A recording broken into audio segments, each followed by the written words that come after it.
সকলোলৈকে স্বাগতম জনাই আজি মোৰ এই ভিডিঅ'টো আৰম্ভ কৰিবলৈ লৈছোঁ আৰু আজি মই লৈ আহিছোঁ কল পচলা আৰু মাংসৰে তৈয়াৰী এটা সুন্দৰ ৰেচিপি লগত আছে ঔটেঙা দিয়া দাইল আৰু কণী আৰু ব্ৰাহ্মী শাকৰ ফ্ৰাই পচলা আৰু মাংস ভাজিৰ বাবে মই পচলা আৰু ইয়া মাংস পিয়াজ নহৰু আদা জলকীয়া তেজপাত সকলোবিলাক কাটি লৈছোঁ এতিয়া মই পচলাখিনিও ভালদৰে কাটি ললোঁ আৰু আনফালে এখন কেৰাহী বহাই লৈছোঁ আৰু ইয়াতে এতিয়া তেল দি দিলোঁ তেল যেতিয়া গৰম হ'ব ইয়াতে কাটি লোৱা পিয়াজখিনি দি লৰাই ইয়াতে মাংসখিনিও দি দিম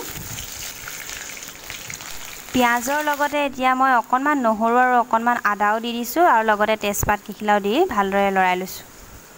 আৰু এতিয়া পিয়াজখিনি যেতিয়া ৰঙচুৱা হ'ব ইয়াতে মই এতিয়া মাংসখিনিও দি ভালদৰে লৰাই দিম আৰু ইয়াত সোৱাদ অনুসৰি অকণমান নিমখ আৰু অকণমান হালধিও দি ভালদৰে মিক্স কৰি দিছোঁ আৰু এইখিনি এতিয়া মই সিজিবলৈ দিছোঁ আনফালে মই ঔটেঙা আৰু দাইল বনাম এইখিনি এতিয়া মই আগে কুকাৰতে বইল কৰি লৈছোঁ এতিয়া মই মাংসখিনি আকৌ অকণমান খুন্দি লোৱা নহৰু আৰু আদা দি ভালদৰে লৰাই দিছোঁ অলপ জিৰা পাউডাৰ আৰু অলপ মিট মছলা পাউডাৰো মই দি দিছোঁ আৰু অকণমান লৰাই দিম আপোনালোকে বাৰু এনেধৰণে পচলা আৰু মাংস খাই পাইছেনে কেনেকুৱা পায় বাৰু খাই প্লিজ কমেণ্ট বক্সত জনাবচোন আমি খাই সঁচাকৈ খুব বেছি ভাল পাওঁ আৰু এতিয়া মোৰ মাংসখিনি সিজিলেই গতিকে মই ইয়াতে পচলাও দি দিছোঁ আৰু অকণমান ভালদৰে লৰাই দিছোঁ আৰু পচলাখিনি সিজিবৰ বাবে মই এতিয়া ঢাকনখন মাৰি আৰু গেছটো অকণমান কমাই বঢ়াই থৈছোঁ আনফালে যিহেতু মোৰ দাইলখিনি হৈ গ'ল গতিকে মই আকৌ এখন কেৰাহী পাতি লৈছোঁ ইয়াতে অলপ তেল দি লৈছোঁ আৰু অলপ নহৰু দি মই দাইলখিনি তেল মাৰি ল'ম তেল অকণমান দিছোঁ কেৰাহীখন ডাঙৰ কাৰণে আচলতে বহল হৈ গৈছে কম নিচিনা দেখাইছে কিন্তু দাইলত ইমানকণ তেল দিলেই হয় বেছি দিলে আচলতে ওপঙিহে আহে বেয়া লাগে আৰু মোৰ ইয়াত দাইল হৈ গ'ল গতিকে এইখিনি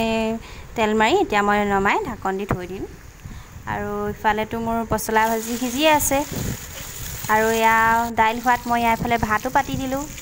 আৰু এইফালে মোৰ চব্জি হৈয়ে গ'ল গতিকে এইখিনি এতিয়া মই ঢাকন দি নমাই থৈ দিম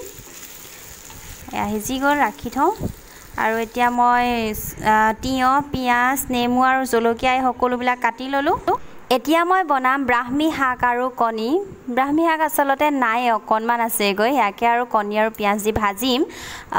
গতিকে মই এখন নন ষ্টিক টাৱা গেছত বহাই ল'লোঁ আৰু তেল দিলোঁ তেল গৰম হোৱাত ইয়াতে মই কাটি লোৱা পিঁয়াজ দি দিলোঁ আৰু ইয়াতে জোখ অনুসৰি নিমখ আৰু হালধিও দি দিছোঁ আৰু পিঁয়াজখিনি যেতিয়া ৰঙচুৱা হ'ব তাতে মই এতিয়া ব্ৰাহ্মী শাককণো দি দিম আৰু যেতিয়া গোটেইখিনি সিজিব তেতিয়া মই ইয়াতে কণী দি ভালদৰে ফ্ৰাই কৰি ল'ম খাব লাগে সৰু ল'ৰা ছোৱালীৰ কাৰণে আচলতে বেছি ভাল মগজ বৃদ্ধি হোৱাত সহায় হয় গতিকে যিমান পাৰে খাব লাগে এনেইতো আলুৰ লগত ভাজি খাই বেছি ভাল লাগে মোৰ যিহেতু কমকৈ আছিলে গতিকে মই পিঁয়াজ আৰু ডিম দি ভাজি দিছোঁ আৰু মোৰ এইবিলাক সকলোবিলাক ৰেডি হৈ গ'ল এইখিনি মই নমাই থৈ দিম এতিয়া আৰু হৈ গ'ল আৰু এতিয়া মোৰ ভাত খাব পৰা হৈ গ'ল এয়া ৰেডি হ'ল আৰু পচলা মাংসও ৰেডি হৈ গ'ল আৰু ঔটেঙা দিয়া দাইল এয়া সকলোবিলাক ৰেডি হৈ গ'ল তেতিয়াহ'লে ভিডিঅ'টো সামৰোঁ আপুনি যদি ভাল পালে তেতিয়াহ'লে লাইক কৰিব কমেণ্ট কৰিব আৰু যদি মোৰ চেনেলটো প্ৰথমবাৰৰ বাবে চাইছে তেতিয়াহ'লে মোৰ চেনেলটো ছাবস্ক্ৰাইব কৰি দিব ভিডিঅ'টো শেষলৈকে চোৱাৰ বাবে অশেষ ধন্যবাদ